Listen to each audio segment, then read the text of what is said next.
Good afternoon, Faith Evangelical Church in Sumner, Iowa.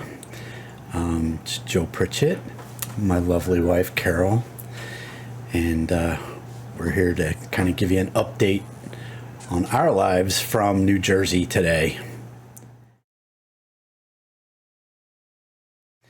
Our family has grown since we left Sumner, so we still have the same 3 kids. We haven't traded any of them in yet.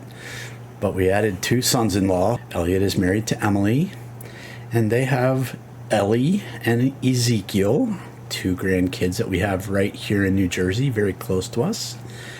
And on the other side of the ocean, David is married to Amy in Germany, and they have 3 kids, Luca, Matteo, and nearly 1 year old Fiona.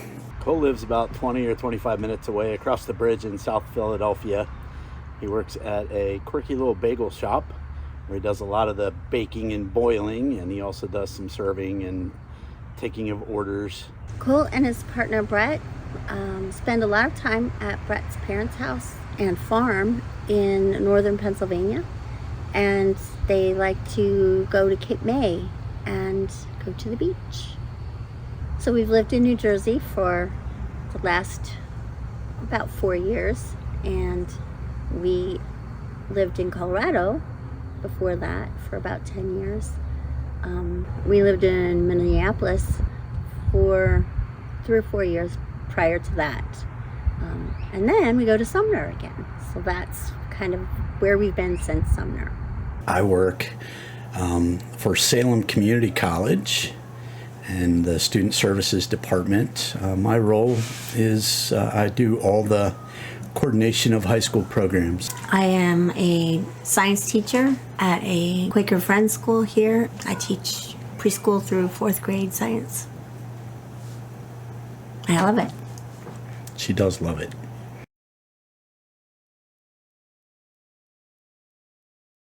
We were in Sumner from 2002 to 2005, and it wasn't a real long time, but we do have some really good memories. I just found instant friendships there that I hadn't found in any place else, really. People loved on us, loved on me, and made some really close friends that I hold dear to my heart. Yeah, I think there are a lot of things for me as well in that time that we were in Sumner. I really enjoyed high school sports. I vividly remember Kevin and Ben being convinced that their pastor was going to get kicked out of a game for arguing with the referees. I coached t-ball and did 1 season of Tiger Cubs while I was there. Got to work with my son. But yeah, there were good things about living in Sumner. I know Carol didn't specifically mention, but I know one of the things that has stood out to her throughout her life since then was the kinship she had with Bob Cooper, and cleaning his house, and more drinking coffee and talking than really worrying about cleaning houses. But Bob just became a surrogate grandfather for you, I guess. Yeah, he was. I think everyone would agree. He was pretty special.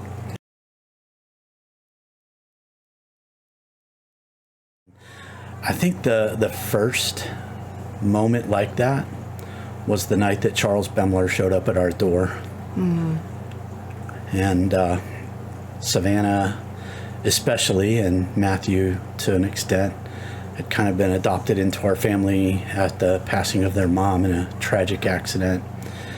And Charles came to the door. I'd never met him, and introduced himself. He said, I really appreciate what you guys and your church have done for my kids since their mom died. And he said, do you think it would be okay if I started coming to your church? And, you get people that ask that question. I never really expected it to go anywhere, but I told him, absolutely, just happy to have you. And little did I know that Charles would be kind of one of those defining characters in that church over the next many years. Mm-hmm. He just revolutionized the way I think that we looked at our community. Went from Charles in Savannah, and Matthew coming to not very long after that, sometimes filling up 2 whole pews with the people that Charles brought in with him, and just brought a real zest, a real life into that community. I think it was just an amazing time. Charles was also a part of another monumental moment for me, and that was several of us met up with my friends and my former pastor out here in New Jersey for a men's retreat in Montana. And that, I think, was one of those key moments in the time that I was in Sumner. The guys that were on that trip, it just did something. The travel together, the silence that we practiced while we were there, the hiking in the mountains, just showed us something new. And it occurs to me that one that had a huge impact on the church today. I was privileged to help your pastor Brian find a relationship with Jesus, and I did the wedding for him and Rebecca, and it's exciting to me that Brian has come to this place where he is and now leads the ministries of his church there.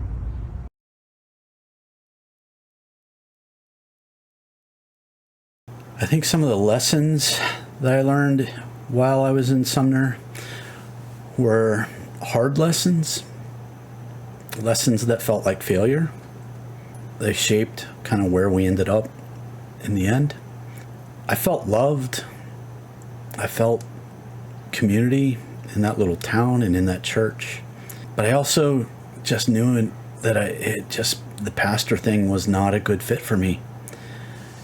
And I think the thing that I learned was, if I couldn't be a pastor in this town and in this church, that I probably couldn't be a pastor. We left with nothing but love, nothing but appreciation, no hard feelings ever. But I really knew when I left that I probably needed to find something else in my life. It took some really hard circumstances a few years later to get to that point. But I think that lesson was big. I think another lesson that I took with me was that church looks different, perhaps, than what I thought it was supposed to look like. We tried some interesting things while we were there together. I don't know how many remember the altar call for dancing, but I just think of that Sunday at Faith Church and people standing up front and just allowing God's Spirit to move them in that moment. You know, there were some really important lessons that I learned to dig beneath the surface, getting to know people like Jim and Betty Durkoff. And, Grandma Betty, she was tough, but she was also wonderful. And just learning, dig beneath the surface. Don't just take your first impression. Get to know people. I got sick right after we moved there.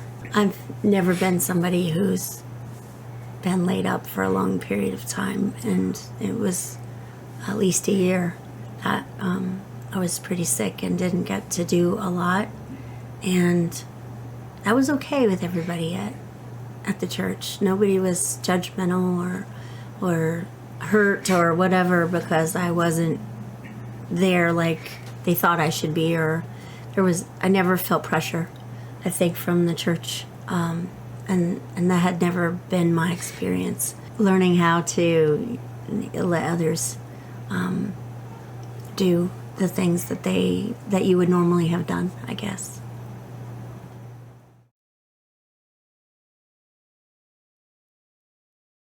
We did some major renovations in the time that we were there. Well, the church did. True. But I was sick and and I don't build. But we did install the wheelchair lift when we were there. A lot of painting. Did a lot of painting. Mm-hmm. And then we also took out all the pews and the carpet in the sanctuary and put down new carpet and chairs. The question was, how was the process? And for the most part, I thought the process was pretty good. We came to agreement fairly quickly.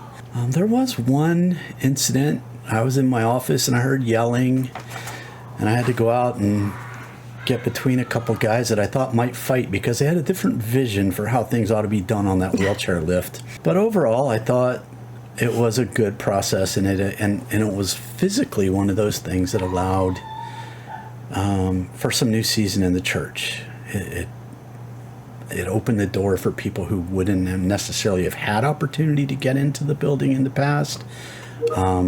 Those kinds of things. So it was a good process, and I think it set the church up for some really cool and successful things later.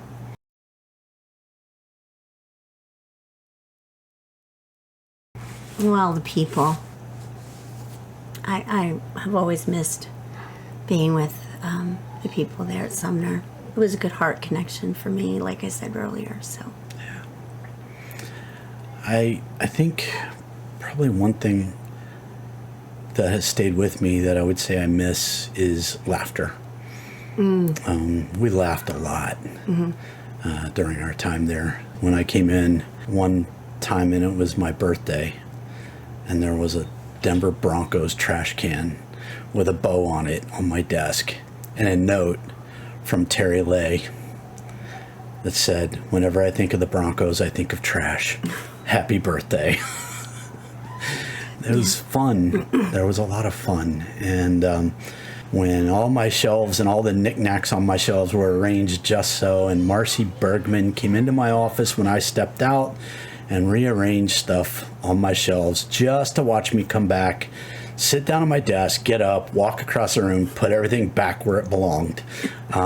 Those were the kinds of things. Yeah. So just the outpouring of love.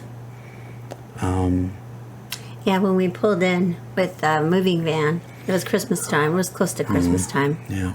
And I think it was Christy Lay, Terry and Christy, who had spent all night trying really hard to get Christmas lights strung on our house so that when we arrived, we had a welcoming home to come to. And I think I might have cried, but it was so wonderful. Thank you. But that's just a picture of the way that it was a personal love. It was meant to really touch your heart. Christy, just such an amazing gift giver. Like, I've never known anyone so thoughtful in giving gifts. Like, they knew us. Christy knew us. And she made sure she gave gifts.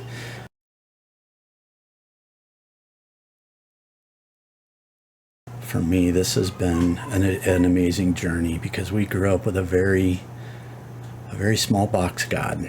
I think some of you will remember, even while I was there, I loved Frederick Buechner, and I still love Frederick Buechner, and his books still impact me. But when we moved to Minnesota, some things changed, and I got to know a guy named Greg Boyd, and ended up in his church eventually, and read Myth of a Christian Nation is the name of the book, and it was based on a sermon series called The Cross and the Sword, and it really changed my kind of nationalistic view of Christianity and started me on a whole new journey.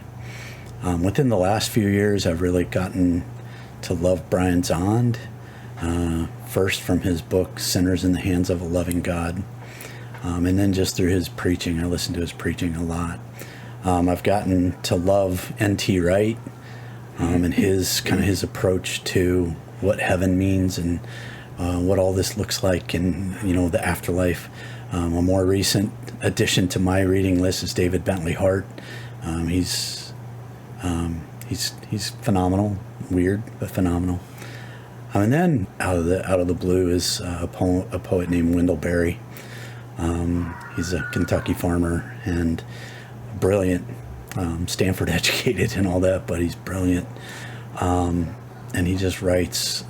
He wrote a whole book of Sabbath poems and how his view of God and nature was shaped, and I find that so fascinating. So I guess that's kind of what's been shaping my theology, shaping my faith. And I think probably now at 58 years old, I can look back and say one thing that has become, I hope,